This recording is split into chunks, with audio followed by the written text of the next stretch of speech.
Hi guys, welcome to TFI stories. మరో కొత్త స్టోరీతో మీ ముందుకు వచ్చాను. అందుకంటే ముందు మీరు ఛానల్ కొత్తగా వచ్చినట్లయితే సబ్స్క్రైబ్ చేసుకోండి. కొన్నాళ్ళుగా మెగా కుటుంబానికి అల్లు అర్జున్కు మధ్య పచ్చగడ్డి వేస్తే బగ్గం ఉంటుందనే విషయం తెలిసిందే. మెగా అనే ట్యాగ్ లేకుండా తనను తన సొంతంగా నిరూపించుకోవాలనే పట్టుదలతో అల్లు అర్జున్ ఉన్నారు. అయితే ఎక్కడి నుండి వచ్చామో, అందుకు ఎవరు సాయం చేశానో మర్చిపోతే ఎన్ని విజయాలు సాధించినప్పటికీ అవేవి పరిగణలోకి రావని వరుణ్ తేజ్ 2 రోజుల క్రితమే కామెంట్స్ చేశారు. అవి అల్లు అర్జున్ గురించే అని సోషల్ మీడియాలో వార్తలు వైరల్ అయ్యాయి.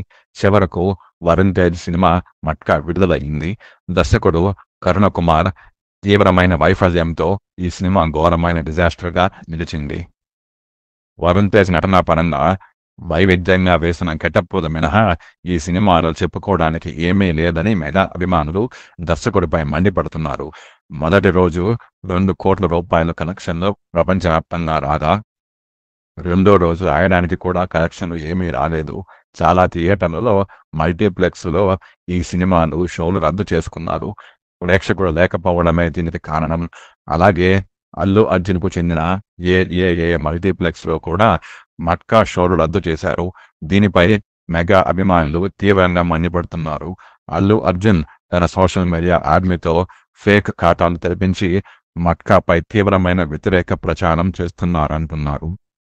మట్కా ప్రీ రిలీజ్ ఈవెంట్ సందర్భంగా వరుణ్ తేజ్ చేసిన వ్యాఖ్యలపై అల్లు అర్జున్ అభిమానులు మండిపడుతున్నారు. సినిమాలో విషయం లేక ప్రేక్షకులు రాకపోవడంతో ఆడలేక మధ్యలో దరువు అన్నట్లుగా తమపై పడుతున్నారంటూ ఎద్దేవా చేస్తున్నారు. చేసే సినిమా సరిగా చేయాలని, అది ఫ్లాప్ అయితే తామేం చేస్తామని బన్నీ అభిమానులు కామెంట్ పెడుతున్నారు. సినిమాపై మొదటి నుంచి వ్యతిరేక ప్రచారాన్ని ప్రేక్షకుల్లోకి తీసుకువెళ్లిందే అల్లు అర్జున్ ఆర్మీ అభిమానులని, కావాలనే షోలు రద్దు చేశారని, గేమ్ చేంజర్ టీజర్ గురించి కూడా బన్నీ అభిమానులు ట్రోలింగ్ చేస్తున్నారని మెగా అభిమానులు మండిపడుతున్నారు. పుష్ప 2 విడుదలవుతుందిగా, అప్పుడు చూసుకుందామంటున్నారు మెగా అభిమానులు. దీని గురించి మీ అభిప్రాయాన్ని కామెంట్ రూపంలో తెలపండి. Thank you.